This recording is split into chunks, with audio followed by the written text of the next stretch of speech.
काँग्रेस पक्षामध्ये जे काही घडलं तुम्ही रोज टीव्हीवर बघतातच. तसं मी आमदार झाल्यापासून काही ना काही घडतच. मी 3 मुख्यमंत्री पाहिले आणि जेव्हापासून मी आमदार झाले तेव्हा राजकारणात घडतच आहे.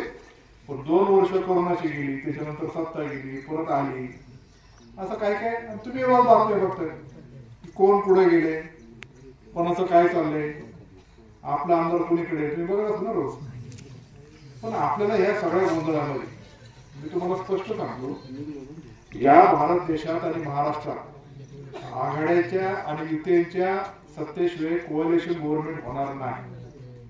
आणि अशा या गोंधळामध्ये कोण काय करते त्याच्यापेक्षा आपल्या तालुक्याला नुकसान पोहोचले नाही पाहिजे याची काळजी घेण्याचं मी काम केलेलं आहे.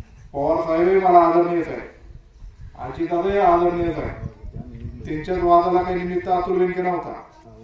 पण आता अशी प्रश्न झाल्यानंतर काय करावं, मी 5 महिने थांबलो जागेवर. पण नंतर विचार केला, आपण आता अतुलला तर सरपंच केलाय, इकडं ते गोट्याला केला, तिकडं परत ते जामपूची बायकोला केलं, वरती ते बाबूची बायको सरपंच झाली. आणि ते सगळे काय म्हणायचे, हे काम करा, ते करा, गणेशनगरचं करा, ठाकरवाडीचं करा, जालिंदर दरबार करायचं, माझं गुप्त विठोबाचं करा. अरे करा तर पण कुठून करा, ते ज्याच्या हातात त्याच्याकडून करा. आणि तुम्ही त्यांच्याकडे मागे लागायचे, तुला बिनविरोध निवडून काय येणार नाही, त्याला दिले निवडून, कशाला दिले, कामं करायला निवडून दिले. तो येऊन बसायचा माझ्याकडे तोंडाकडे बघत राहायचं. 5 महिने थांबलो. म्हणलं आता काय आपण काय पक्षांतर करत नाही, साहेब आहे आपला, दादा आहे आपला, पुढे मिळते चालू म्हणलं आता काय करतात. गेलो, धोधो कामं आणली. प्रत्येक गावात एवढ्या मोठ्या प्रमाणात कामं आहेत. मी आज फक्त 2च गावात फिरणार आहे, गुळुंचवाडीने बेलला. सकाळपासून आता सुरुवात केली, रात्री मला 11 वाजणार आहे. का तर एवढी कामच एवढी, असं रोज मी एका 2 गावातच फिरतो. का तर कामच एवढी. काही जण येतात 10 घटन करतात, पत्रकारांसमोर काही ना काही बरोबर करतात, ते निघाले पुढे. असं नाही. शेवटी प्रत्येक राज्यकर्त्यांनी सेवा देण्याचं काम करतात, सगळ्यांना विकासच करायचा आहे. पण शाश्वतीने पुढे जाण्यासाठी आपल्याला ज्या ज्या गोष्टी कराव्या लागेल ते आपल्याला ते करावं लागेल. मी अजूनही सांगतोय, वल्लभशेठ बेनके साहेब हे शाश्वतीने विकास करणारे काम आहे. आणि त्यानंतर मी जेव्हा त्या हातात तुम्ही त्या जबाबदार खुर्चीवर मला बसवलं, मी शाश्वतीने विकास करणार आहे. मी काही लकीड्रोने विकास करणार नाही. आपल्याला काम करायचंय तर सर्व माझे शेतकरी, सर्व माझे तरुण, सर्व माझे महिला यांना बरोबर घेऊन महिलांना तर किती आता मोठं स्थान आहे. आपले ग्रामपंचायत सदस्य असतील, बचत गटातून काम करत आहेत.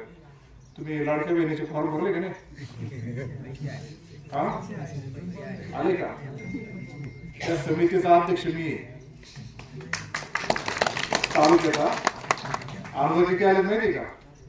1 लाख. आम्ही पास केले 98,000. 8,000 महिलांनी अजूनही त्यांचं आधार कार्ड आणि हे लिंकिंग नाही, ज्यांचं लिंकिंग नाही तिथं आम्ही त्याला पाठवून करतोय. अजून लिंकिंगचं जे राहील असं आतापर्यंत 60,000 महिलांना लाभ दिले. आता वर्षाचे 40,000 राहिले, त्याला कालपासून चालू झाले 4.5. शेवटी शासनाच्या अशा वेगवेगळ्या योजना असतात, तर त्यांच्यापर्यंत पोहोचण्याचं काम हे आपल्याला करावं लागतं. आणि त्यातून आम्ही प्रत्येक महिलेला त्याचा लाभ मिळेल याची आम्ही काळजी निश्चित प्रकारे घेतोय. मोटरीची लाईट बिल माफ केली, 7.5 HP त्याच्या खालची, त्याच्यावर आहे का कोणाची? 7.5 HP वर्ष आहे का मोटर? नाही ना.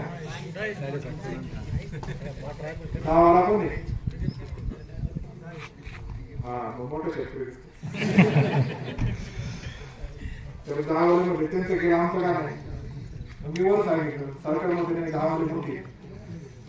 पण काही लिफ्ट असे आहे की ज्याच्यामध्ये 4-4, 5-5 जणांनी म्हणून ते 10ची गेलेली आहे. तर त्या ग्रुपचं जे आहे त्याचं पण आम्ही प्रपोजल दिला. सरकारचा विचार चालू आहे. आता काय अर्धा दिवस द्यायचा फायदा लागणार, पण निर्णय घेतल्याने 90% शेतकऱ्यांचा फायदा. आता प्रत्येक ठिकाणी सोलर युनिट उभं करणार आहे. सोलर पॉवर प्लांट, गावाला घरगुती वीज, पाणी पुरवठ्याची वीज, शेतीची वीज आणि स्ट्रीट लाईटची वीज. आता इथे बिबटे आहे का?